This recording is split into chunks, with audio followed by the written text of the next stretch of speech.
Hi friends, welcome back to my channel. ಇವತ್ತಿನ side dish recipe ಸಿಹಿ ಲಿಂಬೆ ಹಣ್ಣಿನ ಉಪ್ಪಿನಕಾಯಿ. ಯಾರಿನ್ನೂ ನನ್ನ ಚಾನಲ್ ಸಬ್ಸ್ಕ್ರೈಬ್ ಮಾಡಿಲ್ಲ, ಸಬ್ಸ್ಕ್ರೈಬ್ ಮಾಡಿರಿ ಮತ್ತು ಬೆಲ್ ಬಟನ್ನ ಪ್ರೆಸ್ ಮಾಡಿರಿ. 15 ಲಿಂಬೆಹಣ್ಣು ತೊಗೊಂಡೇನಿ.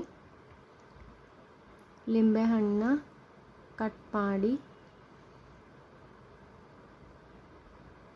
ಈ ರೀತಿ ಬೀಜ ತೆಗಿಯತೇನಿ. ಸಿಹಿ ಲಿಂಬೆಹಣ್ಣು ಉಪ್ಪಿನಕಾಯಿನ 6 ತಿಂಗಳವರೆಗಿಟ್ರೂ ಕೆಡಂಗಿಲ್ಲ. ಒಂದು ಸತಿ ಟ್ರೈ ಮಾಡಿ ನೋಡ್ರಿ. ಈ ರೀತಿ ಎಲ್ಲ ಲಿಂಬೆಹಣ್ಣು ಕಟ್ ಮಾಡಿ ಬೀಜ ತೆಗೆದು ಇಟ್ಟೇನಿ. ಉಪ್ಪಿನಕಾಯಿ ಮಾಡಲು ಬೇಕಾಗುವ ಸಾಮಗ್ರಿಗಳು: ಉಪ್ಪು, ಖಾರ ಪುಡಿ, ಲವಂಗ, ಕರಿಮೆಣಸು, ಆರ್ಗ್ಯಾನಿಕ್ ಬೆಲ್ಲದ ಪೌಡರ್, ಯಾಲಕ್ಕಿ. ಕಟ್ ಮಾಡಿಟ್ಟಿದ್ದ ಲಿಂಬೆಹಣ್ಣಿಗೆ ರುಚಿಗೆ ತಕ್ಕಷ್ಟು ಉಪ್ಪು ಹಾಕಿ ಮಿಕ್ಸ್ ಮಾಡತೇನಿ.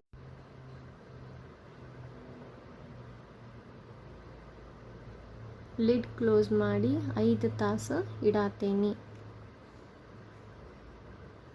10 ಲವಂಗನ ಡ್ರೈ ರೋಸ್ಟ್ ಮಾಡತೇನಿ.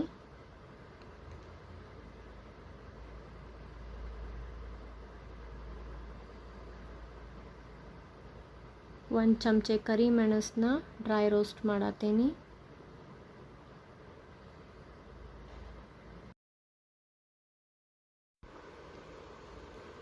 4 ರಿಂದ 5 ಯಾಲಕ್ಕಿನ ಡ್ರೈ ರೋಸ್ಟ್ ಮಾಡಿ ಯಾಲಕ್ಕಿ, ಲವಂಗ, ಕರಿಮೆಣಸನ್ನ ಕುಟ್ಟಾತೇನಿ.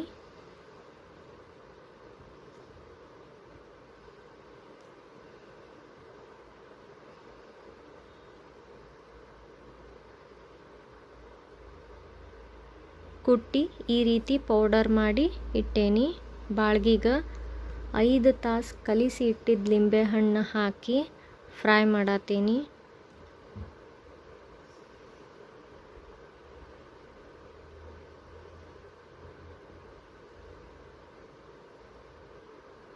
ಫ್ರೈ ಮಾಡಿದಿಂದ ಅರ್ಧ ಚಮಚೆ ಅರಿಶಿನ ಪುಡಿ ಹಾಕಿ ಮಿಕ್ಸ್ ಮಾಡಿ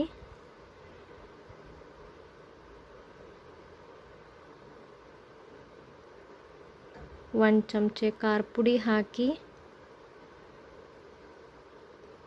ಮಿಕ್ಸ್ ಮಾಡತೇನಿ.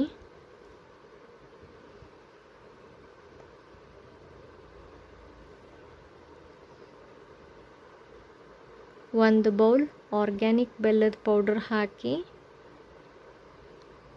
ಮಿಕ್ಸ್ ಮಾಡಿ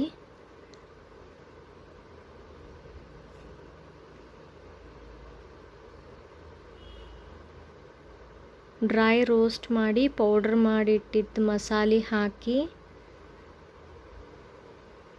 ಮಿಕ್ಸ್ ಮಾಡಿ ಕುದಿಸಾತೇನಿ.